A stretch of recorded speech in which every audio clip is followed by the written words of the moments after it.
What's up, everybody? Tom Pelissero here with Judd Zulgad shortly after the Vikings' 27-21 loss to the Oakland Raiders. Judd, I felt as though the Vikings were pretty sleepy through about 3/4 of this game, but when you really look at it, it was 10-7 until that absolutely ridiculously terrible stretch at the end of the half where they have a chance for a tying field goal. Chris Kluwe can't get the hold down. The Raiders go the distance. Then Booker fumbles on the next kickoff, and then the Raiders push it in again. They got 2 touchdowns in a span of 1 minute and 12 seconds inside the 2-minute warning in the first half. That changed the game, but at the same time, I didn't sense any energy from the Vikings until the final stretch where they actually make a couple of plays. Well, a couple of observations. First of all, the sideline and the Metrodome itself seemed pretty dead. When Adrian Peterson got hurt in the first quarter, it really died.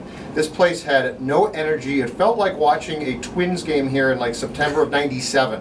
So I think that partially influenced you. The other thing, though, is it was a terrible football game. Oakland is not good. The Vikings are not good. And the officiating was abysmal. So I think part of the reason why I was frustrated to watch is it was just awful. If I had paid to get into this game, I would be very angry right now. Heck, I was angry having to watch it, and I was paid to watch it. You know how much Donovan McNabb was paid to watch this game? Almost $300,000. Okay, I would not have been angry about that. And then I saw he got a couple of free pizzas afterwards, so it was a heck of a deal for McNabb. You know, you look at the numbers overall. Raiders had 22 first downs, Vikings had 20.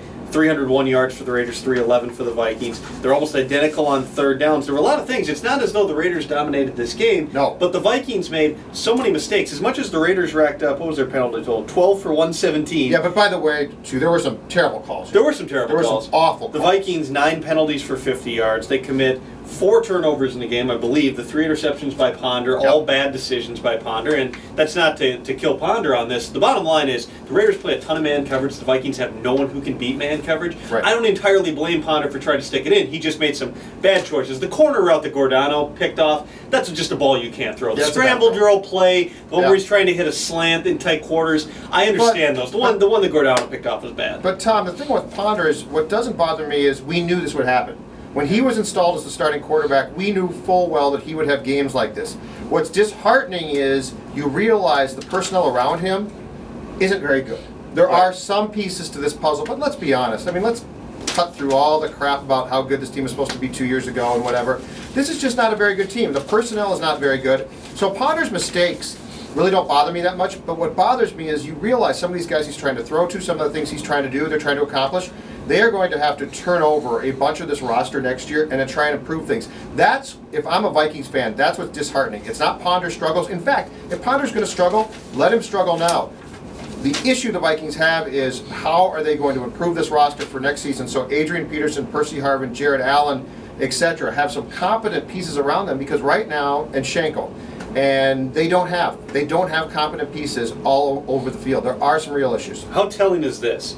Leslie Frazier said after the game that he thought the pass defense was not an issue, that they actually held up pretty well. Carson Palmer was 17 of 23, 164 yards, a touchdown, no turnovers, and a 107.9 rating. This is what it's come to for the Vikings is, well, at least it wasn't giving up 28 and 20-yard runs to the Raiders as the run defense did in the first half. It's shades of gray at this point, kind of like us at this moment. Yeah, we're looking good. Very Raiders-like, by the way. Yeah, that was a minor mistake. It is, though. It's all shades of gray. Nothing is going well. Nothing is going well. Well, yeah. And the thing about it, too, is if you're Leslie Frazier, where do you go from here? I mean, what do you tell these guys right now? Carson Palmer was on his couch for a good portion of this football season. So was Benny Sapp. I realize that, but Carson Palmer's on his couch. He's a quarterback. He's traded to the Raiders. What did we hear right away when he got to Oakland? It's going to take some time for him to learn. How many times did he walk up to the line of scrimmage today and either pull out audible or check the different plays based on what he saw? He knew exactly what he could exploit with the Vikings. There was no question. You could see him doing it. He audibilized a lot. And what was scary, though, is for a guy who was new to the offense doing that, he had so much success doing it, and it didn't surprise me one bit.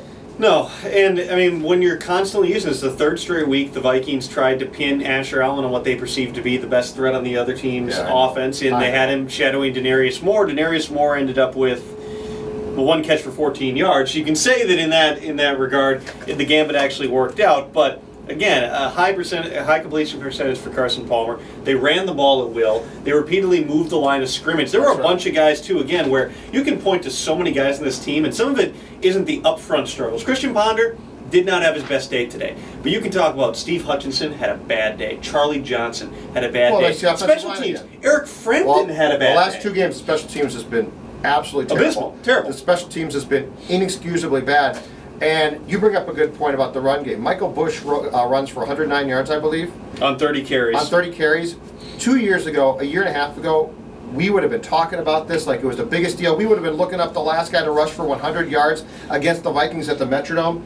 It would have been a central storyline of today's game. And you know what today? We barely mention it because that's where this team is at right now. That's the reality of where the Vikings are at. How much do you look into the fact that I understand you're trying to get guys up for the game. When you're down 24-7, you're just trying to lock on to any play. But guys, Kenny Anatalu doing the Dikembe Mutombo finger wag after getting a pressure, not a sack, I know, just a pressure. And he's dancing around. Then Chad Greenway makes a pedestrian tackle, gets up and does his karate kick, which I don't think we'd seen this year. Guys are almost just trying to mind bleep themselves into believing that they have something going here. Jared Allen last Monday night at Lambeau Field was doing the same thing. He was celebrating. He lassoed 3 times. Now, Jared Allen played pretty decently in this game. My issue is when you have guys doing it and you're getting your ass kicked at home and it's a dead atmosphere and you're not making great plays. You're making average plays that anyone should make. But why should anybody on this team be celebrating? Now, the other argument is, well, you know what? If they don't celebrate, then they've given up, and some fans don't like that. It's just embarrassing to me when guys are celebrating it. You know what? It's no different than the Gopher football team a couple weeks ago when you see them celebrating plays. It's like, guys, look at what your record is. Make a few more plays, win a few more games before you celebrate. But the celebration thing is the least of the Vikings' worries. The biggest of the Vikings' worries is how do they even begin to fix things. And what do they take from these games, Tom?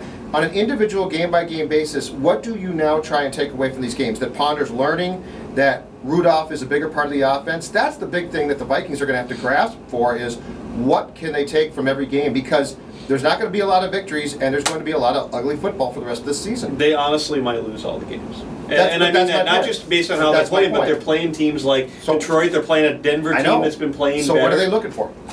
What do you look for on a game-by-game basis? Well, I mean, if you're the Vikings. Well, put it this way. Did you see Ziggy Wolf after the game?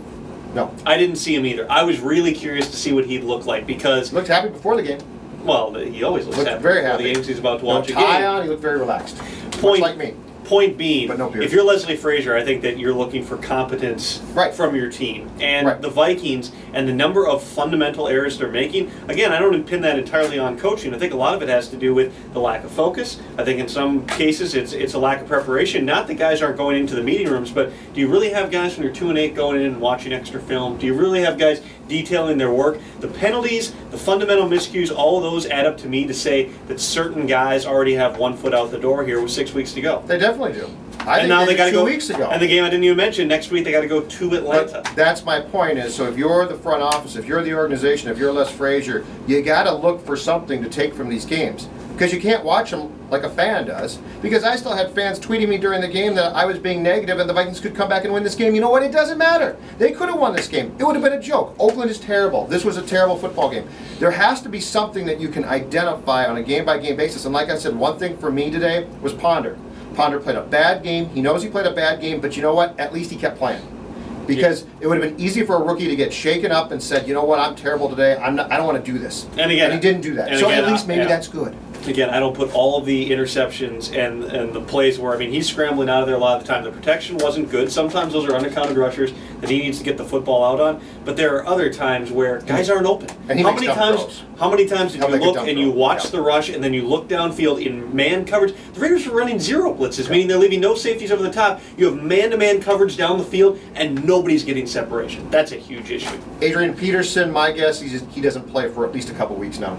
No, I mean, whether if it's a sprain, he missed 1 game last year, about in the same position in terms of they were actually better off record-wise a year ago than they are now. I think he'll be out at least a week, but he'll have an MRI tomorrow. X-ray is negative, which I guess is a positive, but for the Vikings, it probably doesn't matter. For fantasy owners, it's probably Vikings want to take no chances. Toby Gerhardt, a big workload next week.